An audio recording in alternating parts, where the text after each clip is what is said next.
আওয়ামী আমলে লুটপাট হওয়া অর্থই এখন খেলাপি ঋণ হিসেবে চেপে আছে ব্যাংকগুলোর ঘাড়ে। এক অনুষ্ঠানে এমন মন্তব্য করেছেন বাংলাদেশ ব্যাংকের গভর্নর মুস্তাকুর রহমান। বলেন, এ কারণে 2 কোটির বেশি আমানতকারী ভোগান্তিতে।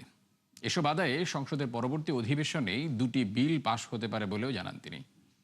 মিসবাহ হাসানের রিপোর্ট। দেশে এখন প্রতি 100 টাকা ঋণের 32 টাকাই খেলাপি, যার বড় অংশই নামে বেনামে নেওয়া হয় আওয়ামী আমলে। যদিও সে সময় দেখানো হয়নি প্রকৃত সংখ্যা বা হার। এ অঙ্ক কমাতে গেল 2 বছরে নানা উদ্যোগ নেওয়া হলেও তা কাজে আসেনি।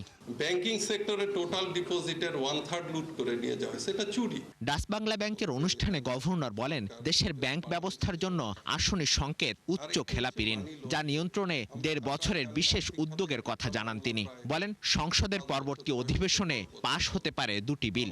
একটা হচ্ছে ডিস্ট্রেস অ্যাসেট ম্যানেজমেন্ট অ্যাক্ট, যেটি পাবলিক কনসালটেশন শেষ হয়ে গেছে। আরেকটি হচ্ছে মানি লোন কোড।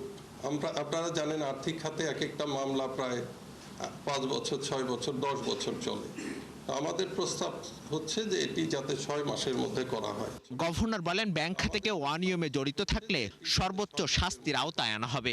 এ সময় যে কোনো মূল্যে এ খাতের আস্থা ফেরানোর কথা বলেন তিনি। যারা খেলাপি আছে তাদের জন্য এটা একটি বার্তা যে আমরা যে আইনটা প্রস্তাব করেছি তাতে 6 মাসের মধ্যে কিন্তু বিচার শেষ হয়ে যাবে। তারা যদি মনে করে যে বছরের পর বছর মামলা করে থাকা যাবে, সেই সুযোগটা আমরা দিতে চাচ্ছি না। অনুষ্ঠানে বাংলা কিউআরের মাধ্যমে লেনদেনের বিভিন্ন দিক তুলে ধরেন বক্তারা। বাংলাদেশ ব্যাংকের শক্তিশালী নীতিগত সহায়তা এবং তদারকি এবং ক্যাশলেস বাংলাদেশ ভিশনের আলোকে দেশের পেমেন্ট ব্যবস্থা আজ দ্রুত রূপান্তরিত হচ্ছে।